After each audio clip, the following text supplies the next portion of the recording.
you might as well get the iPhone 14 Pro instead of the iPhone 14, and here's why. What is up guys, my name is Chase, and today Apple did something really big. They announced new iPhones.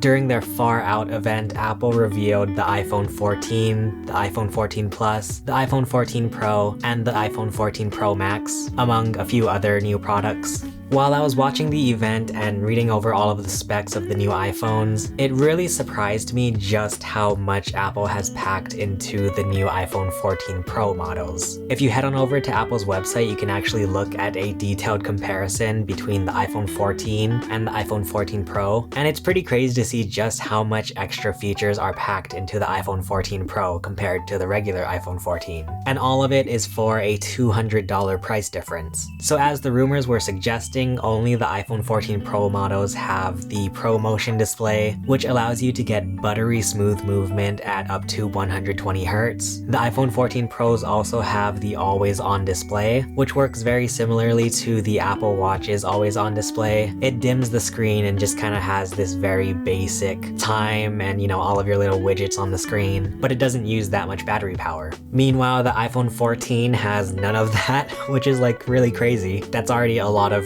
really awesome tech packed into the iPhone 14 Pro, but that's not all. I'd say one of the most defining features of this new iPhone 14 Pro is the Dynamic Island. And this is basically Apple's replacement for the notch, which is, very crazy to even see. The first time the iPhone even had a notch was with the iPhone 10 way back in 2017. So this is a huge deal that Apple is finally changing the notch after 5 years. And what's really cool about the Dynamic Island is that it's not just, a pinhole cutout. It actually does some really cool things with iOS. For example, your notifications will blend into the Dynamic Island. If you're using apps like the Music app, there's basically small little widgets on the Dynamic Island, which is really cool. I think it really went above and beyond what we were all expecting out of this little pill-shaped cutout. The iPhone 14 Pro models also have a brighter display compared to the regular iPhone 14. The regular iPhone 14 has 800 nits of max brightness typical. Meanwhile, the iPhone 14 Pro models have 1000 nits max brightness typical and a whole 2000 nits peak brightness for outdoor. I believe Apple even said this is the brightest smartphone screen ever. So if you use your iPhone in a lot of bright environments or you use it outside, the iPhone 14 Pro's display will be very good for seeing all that in a bright environment. Of course, the iPhone 14 Pro models exclusively have the 3 camera setup. You have a main lens, an ultra wide, and a telephoto lens. The regular iPhone 14 does not have the telephoto lens. Also, something really exciting about the iPhone 14 Pro is that the main camera is now 48 megapixels, and that's compared to the iPhone 14's 12 megapixel main camera. So basically what that means is that when you take a picture with the iPhone 14 Pro using the main camera, you'll be able to digitally zoom into the picture and it will still look nice and sharp instead of getting all blurry and distorted. The iPhone 14 Pro also has a larger battery life with up to 23 hours of video playback. That's compared to the iPhone 14's 20 hours of video playback. Also, the iPhone 14 is sticking with the A15 Bionic chip, which was found in last year's iPhone 13 models. Meanwhile, the iPhone 14 Pros are getting a new A16 Bionic chip. And then of course, you also get all of the cool features from the iPhone 13 Pros last year. For example, you can use the telephoto lens for macro photos and videos. You can record in ProRes up to 4K at 30 frames per second.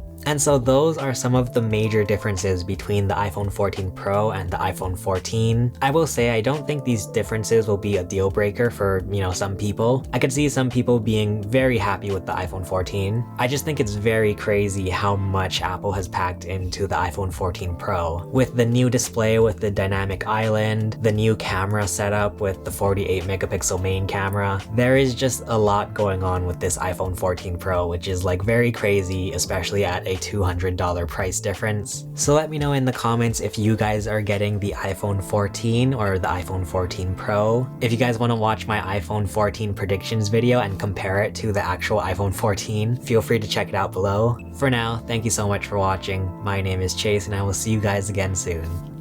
Bye.